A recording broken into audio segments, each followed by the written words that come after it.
Հրապարակ թերթը գրում է նոր ձևավորվող ազգային ժողովի անդրանիկ նիստին մոտ մեկ ամիս կա, սակայն ընդդիմադիր դաշինքները դեռ կանգնած են դժվարին որոշման առաջ վերցնել, թե չվերցնել մանդատները։ Երկու ուժերին բոլոր կողմերից հորդորում են չվերցնել մանդատները, իշխանությանը թողնել միայնակ, համոզված, որ ամիսներ անց ստիպված կլինեն արտահերթ ընտրությունների գնալ։ Սակայն ունենալով արտաքին աջակցություն, ինչու պիտի Նիկոլ Փաշինյանը գնա դրան, եթե կարող է միայնակ կառավարել եւ դա ճգնաժամի չի հանգեցնում։ Ուժեղներն անցած շաբաթ քննարկում արեցին բարձելու, թե ժողովուրդն ինչ է ուզում, Քոչարյանի թիմը լռում է, էստաֆետը թողնում են թիվ 1 ընդդիմությանը։ Փաստորաթերթը գրում է Հայաստանի կառավարության կողմից բջջային հեռախոսների իմեյլ կոդերի միասնական շտեմարանի ներդրման նախաձեռնությունը պաշտոնական մակարդակում ներկայացվում է որպես ստվերային տնտեսության կրճատման, մաքսանենգ ներմուծումների կանխարգելման եւ հարկային կարգապահության բարձրացման միջոց։ Կառավարությունը փաստարկում է, որ համակարգի հիմնական նպատակը սև շուկայում շրջանառվող չմաքսազերծված կամ ապօրինի ճանապարհով ներմուծված հեռախոսների գործունեությունը սահմանափակելն է, ապահովելու, որ կապի օպերատորների ցանցերում աշխատեն միայն օրինական կերպով ներմուծված սարքերը։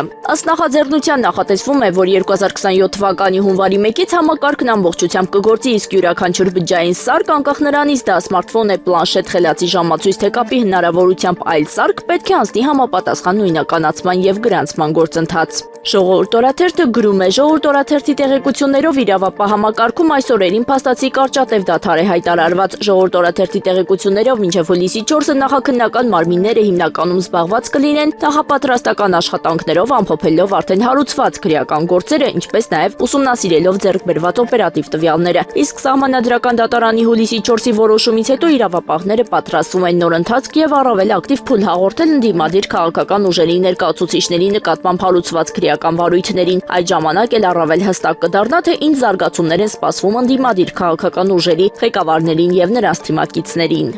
Ժողովուրդ օրաթերթը գրում է Ժողովուրդ օրաթերթը տեղեկացավ, որ ուժեղ Հայաստան դաշինքի падգամավորի թեկնածու Դավիթ Ղազինյանը պահվում է ազգային անվտանգության ծառայության մեկուսարանում, ինչպես հայտնի է, հակակոռուպցիոն դատարանը բավարարել է հակակոռուպցիոն կոմիտեի միջնորդությունը եւ Դավիթ Ղազինյանի նկատմամբ որպես խափանման միջոց ընտրել է երկամսյա կալանքը։ Հրապարակ թերթը գրում է Պաշտպանության բանակի նախկին հրամանատար 5.5 տարի դատապարտված Ջալալ Հարությունյանը, որը պատիժը կրում է Վարդաշեն քրեակատարողական հիմնարկում, արդեն քանի օր է Telegram-ում օնլայն է։ Նա 44-օրյա պատերազմի գործով է դատվել զինվորական պաշտոնեական անփութության համար, որն անզգուշությամբ առաջացրել է մարդու մահ հոդվածով։ Պատիժը կրում է 2025 թվականի աշտանից քրեակատարողական հիմնարկի աղբյուրի փոխանցման պրոբացիոն ծառայությունը վերանայել է նրա պահման պայմանները, բաց ռեժիմը, ինչը նշանակում է բանդից դուրս գալ, աշխատել եւ այլն։ Մեզ ասացին իշխանությունը սպասում էր ընտրություններին, որ փոխեին Ջալալի ռեժիմը հաջորդ քայլով պայմանական վաղաժամկետով ազատելու են պատժի կրման 1/3-ը լրանալու հիմքով, ասում են Հարությունյանն իրեն ճիշտ է պահել ցուցմունքներում Փաշինյանին մաքրել է պատերազմի պարտության մեղքից։ Նա մտերիմներին անգամ բողոքել է, թե չի հասկանում ինչու այդքանից հետո իրեն նստեցրին։